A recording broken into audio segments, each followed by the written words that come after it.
Hi everybody, it's Jackie Kunkel from Canton Village Quilt Works today. I'm going to show you how to join these two blocks together.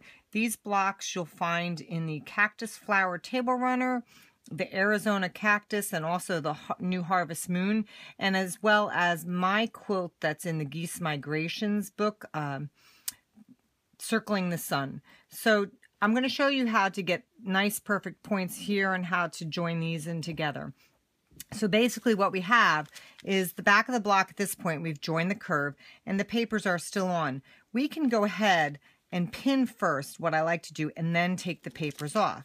So you've got your blocks, I'm going to take some pins here, and these are my favorite pins, the nice long, thin, fine pins that you see. I'm going to put the first pin in here at the 1/4 inch mark here, because we want the point to come nice and crisp, and it comes out right at the other side. You see where it's the 1/4 inch there and the 1/4 inch there. Then I'm just going to hold it down tight and turn it, making sure that the sides are nice and even with one another. The next pin I'm going to put in here at this seam so that the circle remains nice and continuous. So I'm putting it in the 1/4 inch mark there and coming out at the 1/4 inch mark there, just on that side of the seam, turning it down, holding the fabric together, making it nice and even.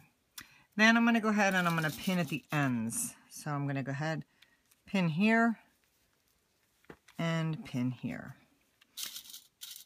Now before we sew it, I want to get a straight pin here. Before we sew it, we do want to take the paper off.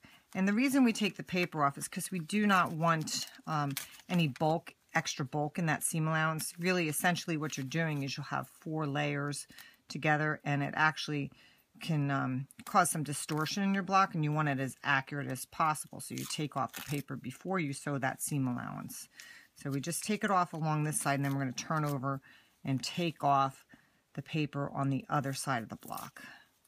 And then once we've got it sewn together and pressed, then you can go ahead and take the paper off the rest of the block, unless you're still piecing and making it a whole block. This one we're just doing half a block.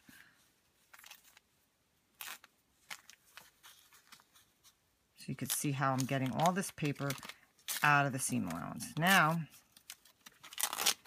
Now we are ready to take this to the sewing machine and just sew a straight stitch. When you're sewing at the sewing machine, you want to make sure you have your 1/4 inch foot on. I'm still using a Microtex 7010 needle, and I'm going to use the edge of my 1/4 inch along the edge of my fabric. My stitch length is at a 2.0 because I am not paper piecing anymore. So I like it a little tighter, so I bring it up from a 1.5 to a 2.0. So we're just going to start sewing, and I take the pins out as I go along. You do not want to sew over your pins because you can mess up the timing on your machine a little bit. So when we get to near or close to the pin, we just go in slowly and pull it out before we get there.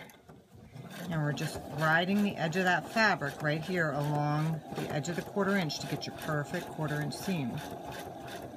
If you have needle down, by the way, put it in needle down so that you can stop and adjust, like where that little seam started coming up. I don't want that to get caught on the presser foot. So we're coming into this point. This will come right into that pin, and you're going to pull it right on out and then continue sewing through to the end of the block. Then cut it, and we're going to open it up. I'm going to show you what it looks like. So here we go. We're going to open that up. Now see how you have a nice point here at the top? See how that point comes in nice? And see how right here where your circle becomes continuous? So you're going to just press to one side here, and you're done. That is basically what you're going to get when you sew that together. A nice perfect point here and a nice continuous circle.